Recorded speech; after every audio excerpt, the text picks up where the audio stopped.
G'day guys, it's TJG Games. Today I'm going to be talking to you about a Batman Origins preview that I got to try out. So I'm currently for IGN Australia. I got to go to their HQ, which is in an amazing setting in Sydney, overlooking the harbour anyway. I don't really have any pictures because we weren't allowed to record or at least take pictures of the screen, but I can tell you about my experiences playing Batman Origins. So it is only 2 days before the game releases, and reviews should be out actually very soon. But this is my preview for it at least.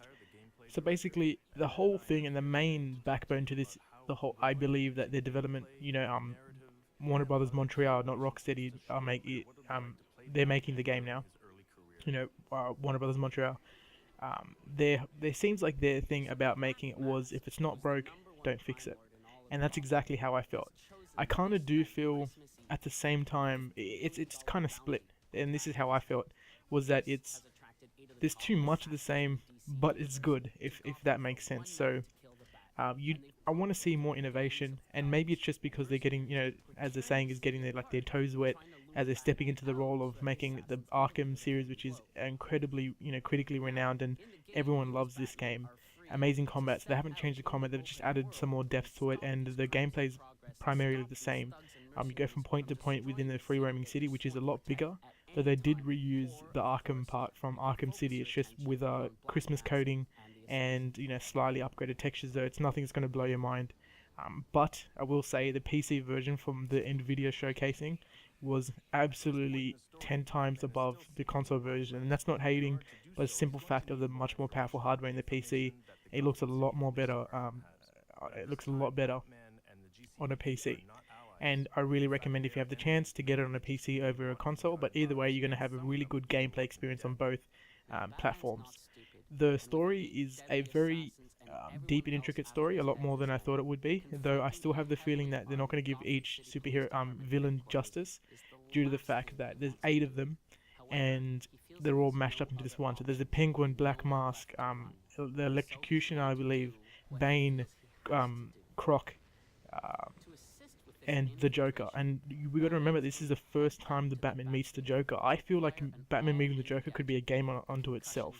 That's how I feel. I mean, it's such a dynamic relationship between the two. It should be something that I feel could be in entirely its own game. I mean, the meeting with Bane and his meeting with Killer Croc and the Riddler, and they're all in this.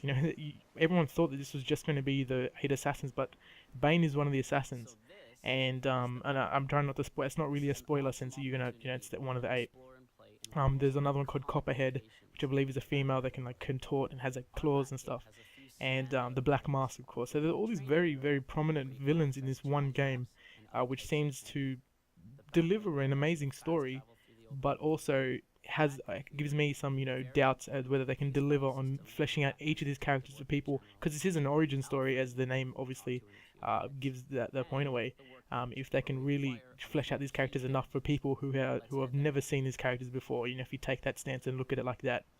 But overall, it looks like the game is going to be turning out to be a very decent follow-up to Arkham City, and let's just hope that through the longevity of the game, through the length of it, it turns out to be really good. Because I only got to play short increments, about half an hour, and it was fun. As much fun as the previous ones. But just the biggest concern is obviously the story and whether they can flesh out the characters and so forth. So I hope you enjoyed this really small preview. The game is out on October the 25th. Just a quick plug for my channel called Marklad. If you guys want to check that out, I'm going to be doing a full let's play on the single player and multiplayer and the battle arenas as Deathstroke. Deathstroke, obviously another one of the assassins. He looks fucking awesome in the game, and I hope you guys enjoy the new content to come. Check out everyone's channel that's in the side. Legators, Ayatona, and Grey Hunter. And thanks guys for supporting TGIG Games. Marcus out.